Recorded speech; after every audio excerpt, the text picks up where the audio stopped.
Alright, so if you're watching this video, you're probably interested in Bose's new QuietComfort earbuds. Yes, I said new. These are a shock drop from Bose. Nobody knew that these were coming, and I'm the first person on YouTube to have them. I think I'm the first person on the internet to have hands-on with these buds. So I've been testing them for the last 24 hours, and I've got some first impressions that I want to share with you guys. Because honestly, these buds are amazing. For 180 bucks, Bose has created probably the best earbuds of 2024. And I know that's a bold statement to say, especially when there's so much competition out there, but check out my channel. I have reviews of every major headphone you can think of: Sennheiser, Bose, Apple, Technics AZ80, Nothing Ear, the Status B23, any major earbud you can think of. I've tested them out on my channel, and I can confidently say without a shadow of a doubt that these buds are the one. Bose has killed the earbud game market. Now, that being said, while these things are almost perfect, there's a couple things you need to know about them before you spend your hard-earned money, even though they're a steal for 180 bucks, and that's why you're watching this video. So we're gonna do a quick unboxing. We're gonna go over the specs.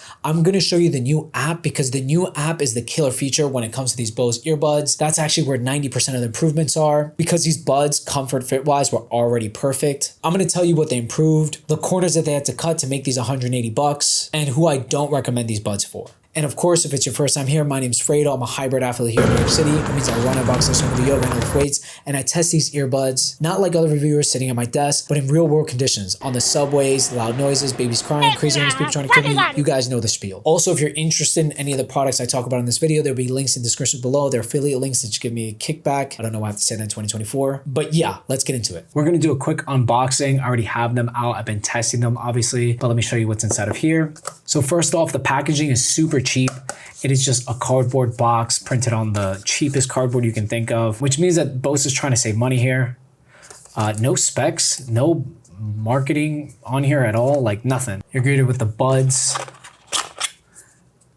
There you go, that's what the case looks like. We'll talk more about this case in a second. You get a USB-C to USB-A cable. You have different ear tips and then different size fins. So you will get an amazing seal with these buds, no doubt about it. Bose, I mean, it's in their name, QuietComfort, and it is quiet and it is comfortable. Let's see, we got an instruction manual. I don't know why, should be digital, and that's pretty much it. That's it, that's all that's in the box. So here's your look at the buds. The buds are really nice. I thought they were gonna be too bulky when I first got them, or when I saw them in the product images. They actually look really nice. So let's pull them out. So they have a matte texture on the touch panel, which is nice. The actual body is glossy, and they're essentially Bose Ultras with clipped wings. That's essentially what they are. They might be a little bit chubbier, they might be a little bit fatter, but the comfort and fit is still top tier. Let's talk about the case. Now, the case of these buds is an improvement and a downgrade at the same time. They made it smaller than the Ultras, but the problem is that this case is incredibly cheap. It's super cheap. It's super plasticky. It's not as bad as the Sennheiser Memento case. There's no like fabric. I'm a little worried about this hinge breaking. Shout out to Bose. They gave us wireless charging on the bottom and then USB-C charging on the back. If you don't know, previously Bose would sell you a separate accessory for wireless charging, which is a stupid silicone case. So that's an upgrade. The case is still a little bulky. It kind of passes my palm test, but I did not have a good time putting this in my cargo shorts or even my running shorts. I run a lot of miles here in New York City, so that's not great, but I will forgive them because almost everything else on these buds is perfect. Next up is going to be bud ergonomics. They're essentially the QuietComforts with the wing portion trimmed. It's just slightly smaller. Of course, you got the classic stability wing on the Bose. There's a bunch of different sizes in the box, and then you have that oval ear tip, which fits really nice. So the bud ergonomics are amazing. They always were amazing. They remain amazing. Bose has a superior design when it comes to the buds. They are the best buds. Also, the buds, even though they look a little bulky, they have like a concha design right here. They have a roundness that is very ergonomic and sits in your ear nicely. So yeah, I'm gonna put these in my ear, and we're gonna talk about the specs. The bud itself, spec-wise, you've got Bluetooth 5.3, multi-point connectivity that remembers about 7 devices. I haven't fully tested this yet, but I will, and it'll be in my full review later on. You have a low latency mode for gaming. I don't game, but hey, if you do, these buds are super comfortable for long listening sessions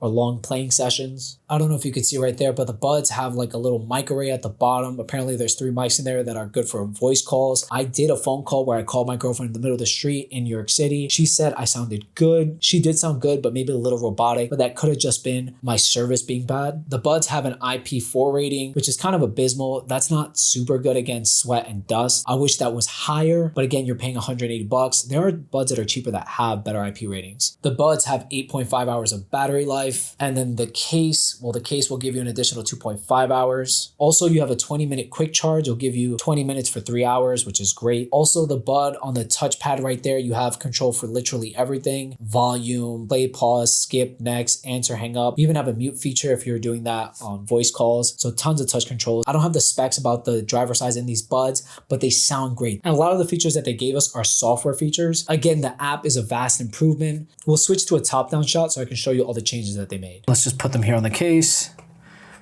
I don't know how that app automatically just opened. That's kind of weird. It takes a second to load. Let's lower the brightness real quick. That was weird. Again, this is brand new to me, so yeah. But this is their new app. It is feature packed. I mean, they gave us everything. We're gonna try to keep this simple. When you take these out of the box, there's gonna be a software update. Make sure you do the software update on these buds. So if you click right here, it'll show you disconnect headphones. If you have a software update available, you have to click it. Also, if you have a software update, it'll give you a little notification, it'll pop down. You've got noise control. And the app is slow. As you can see right here, it takes a second to load everything. It's not the worst thing in the world, but it is a little annoying. But I'm glad that we have these features. So they gave us an off mode, a quiet mode, and an aware mode. The off mode is completely off. No noise canceling, no aware mode, just nothing, which is awesome because, like I said, I use this on the train all the time. It's super convenient. The quiet mode, you cannot dial the quiet mode up or down. It is just one level of quiet and it's dead silent, all right? And then the aware mode, you cannot dial that either. It's just one stage of aware mode, and it's good. It's really good. You can have conversations with it. You can hear your oncoming traffic. You can hear your surroundings very well. Then the other thing that they added was this EQ, bass reducer, treble boost, treble reducer, and then custom.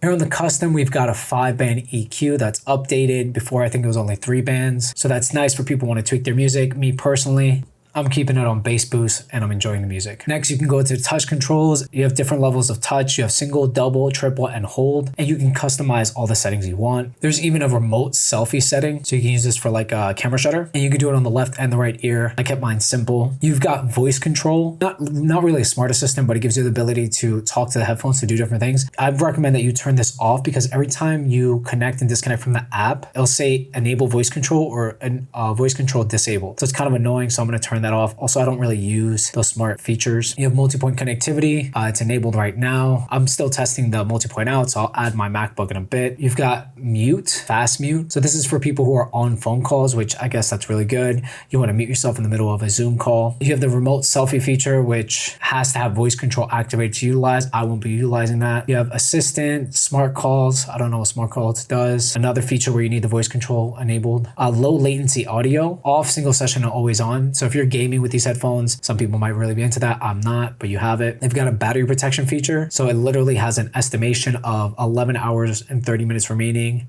for listening to audio music, and then 7 hours and 15 minutes. I wonder if that changes if I change the wear to off. Let's see if that increases that battery prediction. 11:30. So it's just an average user thing. So yeah, let's play some audio.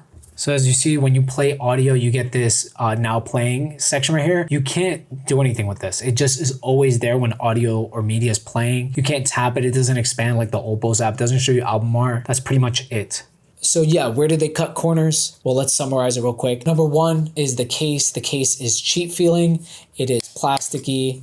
It's not the best, but it's not the end of the world. I forgive them for that. The next thing that they cut corners is the codecs. For the buds, there's no high-end codecs on here. There's no LDAC. So if you're an audiophile snob, these might not be for you. And then besides that, their earbuds are pretty much perfect. You get everything you'd want in the app, ANC, aware mode, the sound quality, and the fit and comfort. I cannot stress enough how important fit and comfort is over anything else. A lot of these reviewers will show you how they sound or tell you how they sound, but all of that is meaningless if you can't wear the earbuds for a long period of time or enjoy them, and these hit that mark flawlessly. It's a home run. Now, I've got to tell you that the earbuds have not been perfect. There are a couple issues that I've run into in the 24 hours of testing that I've done. So far, I haven't had any dropouts connection-wise, but I have had this weird thing happen. I've had something weird happen with the left earbud. If I move it in my ear ever so slightly, I don't know if it's the aware sensor that freaks out. I don't know if it's like an electrical connectivity thing, but the earbud will shut off. It'll shut off, it'll power cycle, and it'll take a second to reconnect. It'll pause my music as well. Now that might just be because they're brand new and they're like out the box and they're just tweaking a little bit. I did the software update, who knows, but I did experience that. So a downside about these buds is that the app is kind of slow. It just takes a little too long to initiate things, a couple 3-4 second hang, which makes the user experience a little annoying. All these things are forgivable though, because the buds are so awesome. So just to summarize it, these buds are for 90% of people who want good sounding earbuds with amazing noise cancellation and are super comfortable. These buds are not for people who are audio snobs, audiophiles, audiophiles. These are not for you. These are for iPhone users who are using Apple Music or Spotify. That's it. So yeah, I'm going to keep testing these buds. I'm going to enjoy them. I'm going to have another review with these buds coming soon, a full review after I do more testing, because only time will tell how good they are. I have an upcoming video of a premium earbud review, a like massive one that covers every premium earbud you can think of. So stay tuned for that. Like, comment, subscribe, and I'll see you in the next one.